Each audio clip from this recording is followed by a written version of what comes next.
जय श्री राम सभी भक्तों को, जय हनुमान। स्वागत है आपका हमारे चैनल में। और दोस्तों, आज मैं आपको इस वीडियो में बताऊंगा कि जैसे हम हवन करते हैं, छोटा मोटा हवन करते हैं अपने घर पे, तो उसमें किस देवी देवता का भोग प्रसाद देना चाहिए या नहीं देना चाहिए, या देने से कोई दूसरे देवी देवता का भोग प्रसाद उसमें देने से नुकसान है या नहीं है, या भोग प्रसाद दें तो हम कौन सा भोग प्रसाद दें। मैं विशेष तौर से इस वीडियो में यही बताऊंगा आपको। तो किसी का कमेंट भी था कि भैया हम शुक्रवार को छोटा सा हवन करते हैं, उसमें अपनी कुल देवी का भोग प्रसाद दे देते हैं, तो इसमें कोई गलत तो नहीं है। देखिए, गलत तो नहीं है, लेकिन उसमें आपको करना क्या, किस तरीके से देना और क्या देना है, मैं आपको बताता हूँ। आप में से भी बहुत भाइयों के, बहुत भक्तों का ये सवाल हो सकता है जिस पे मैं वीडियो बना रहा हूँ। तो इसमें क्या करना है, जैसे मैं उदाहरण के तौर पर आपको बताता हूँ। आप शुक्रवार को माँ लक्ष्मी का हवन करते हैं, तो आपको माँ लक्ष्मी का उसमें भोग प्रसाद देना है। सबसे पहले तो जो माँ लक्ष्मी का जो भी होता है भोग प्रसाद वगैरह, लौंग का जोड़ा, जो भी आपको देना है उसको पूरा कर लें, सब कुछ उनको दे दें। आपने माँ लक्ष्मी का जो भी भोग प्रसाद देना था वो सब कर लिया। उसके बाद में जिसको भी आप देना चाहते हैं, जैसे अपनी कुल देवी को आप देना चाहते हैं, तो लौंग का जोड़ा कुल देवी के नाम का हवन में घी में डुबो के दे दें। ठीक है, तो लौंग का जोड़ा दे दें। बाकी जैसे कि जिसमें भी आपकी श्रद्धा है, नहीं कुल देवी, मान लीजिए भगवान शिव में श्रद्धा है, श्री कृष्ण जी, भगवान राम या बाबा भैरव में, जिसमें भी आपकी श्रद्धा है उनका आप लौंग का जोड़ा दे सकते हैं, लेकिन केवल लौंग का जोड़ा दे सकते हैं।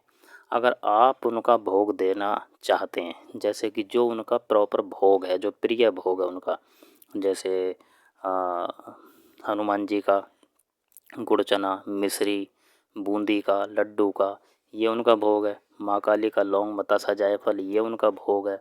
या पान सुपारी माँ दुर्गा का, इस तरीके से जो भी आप उनको देना चाहते हैं, जो उनका स्पेशल भोग है, तो वो उनका अलग आपको देना होगा, उन्हीं के नाम का हवन करना होगा, तब उसमें दें।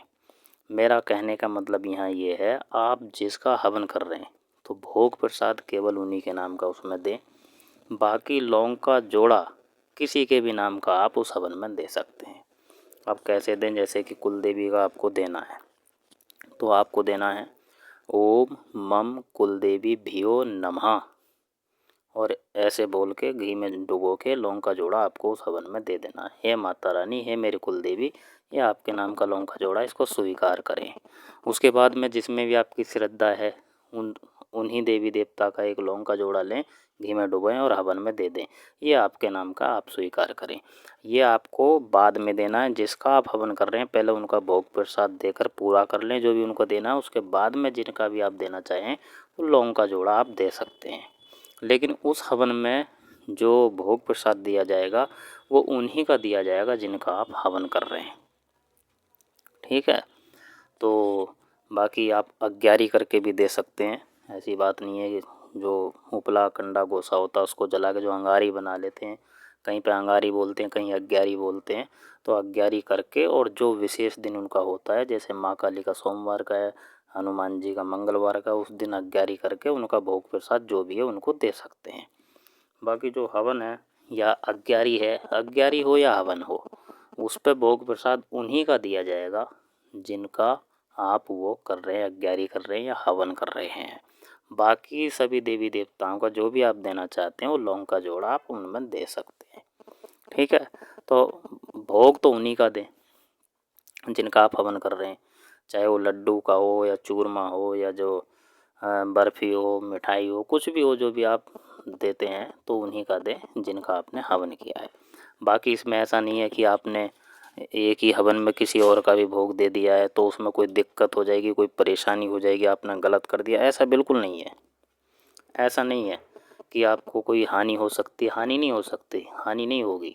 देखिए, इंसान से छोटी मोटी गलती हो जाती है, और हमसे ज़्यादा इस बात को हमारा भगवान जानता है कि भाई मनुष्य को मैंने ही बनाया है और ये गलतियों का पुतला, इससे छोटी मोटी गलती हो जाती हैं। तो ऐसा नहीं है कि उसमें आपको कुछ दंड मिलेगा या कुछ ऐसा होगा, नहीं, ऐसा नहीं है। आप नाम तो ले ही रहे हैं ना उनका, चाहे गलती से ले रहे हैं या बगैर गलती के ले रहे हैं। बाकी जो उसका सही तरीका है, सरल विधि, सही विधि है, मैंने आपको बताई दी वो।